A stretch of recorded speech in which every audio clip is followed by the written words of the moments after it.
খেজুরিতে বন্ধ সফল, সর্বাত্মক সাড়া মিলেছে, দাবি শুভেন্দুর। অশান্তি পাকানোয় ধৃত বিজেপির। গত শুক্রবার মোহরম উপলক্ষে জলসায় গিয়ে দুই ব্যক্তির রহস্য মৃত্যু ঘিরে উত্তেজনা ছড়ায় নন্দীগ্রামের পাশের বিধানসভা এলাকায়। সোমবার ১২ ঘণ্টার বন্ধ সফল করতে পথে নামেন শুভেন্দু অধিকারী। দুই ব্যক্তিকে খুনের প্রতিবাদে পূর্ব মেদিনীপুরের খেজুরিতে ১২ ঘণ্টার বন্ধে সর্বাত্মক সাড়া মিলেছে। মঙ্গলবার মিছিলে নেতৃত্ব দানের পর এমনই দাবি করলেন রাজ্যের বিরোধী দলনেতা শুভেন্দু অধিকারী।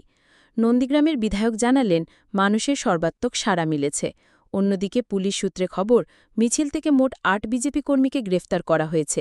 তাদের বিরুদ্ধে অশান্তি পাকানোর অভিযোগ।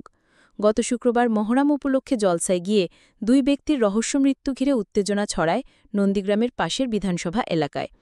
শুভেন্দু এবং খেজুরির বিধায়ক শান্তনু প্রামাণিকের অভিযোগ, ভিন ধর্মের ওই দুই ব্যক্তিকে খুন করা হয়েছে। শুভেন্দু গভীর ষড়যন্ত্রের অভিযোগ করেন। যদিও পুলিশ থেকে শাসক দল জানিয়েছে, নিছক দুর্ঘটনার জেরে এই মৃত্যুর ঘটনা।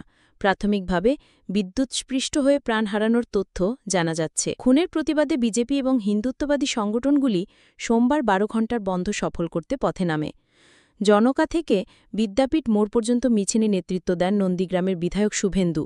সেখান থেকে তিনি বলেন, আজ অর্থাৎ সোমবার খেজুরিতে বন্ধ সম্পূর্ণ সফল হয়েছে। মানুষ স্বতঃস্ফূর্তভাবে বিজেপির ডাকা বন্ধে সামিল হয়েছেন।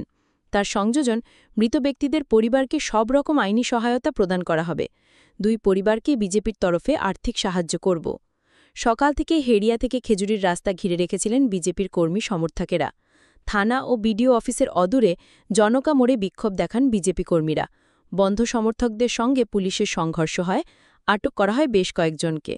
খেজুরের বিজেপি বিধায়ক শান্তনু বলেন, পুলিশ রাস্তায় নেমে শান্তিপূর্ণ বিক্ষোভকে ভেস্তে দিতে চেষ্টা করেছে।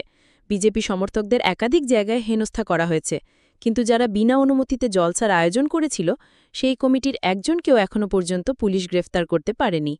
আমরা এর বিরুদ্ধে একজোট হয়ে লড়াই চালিয়ে যাব।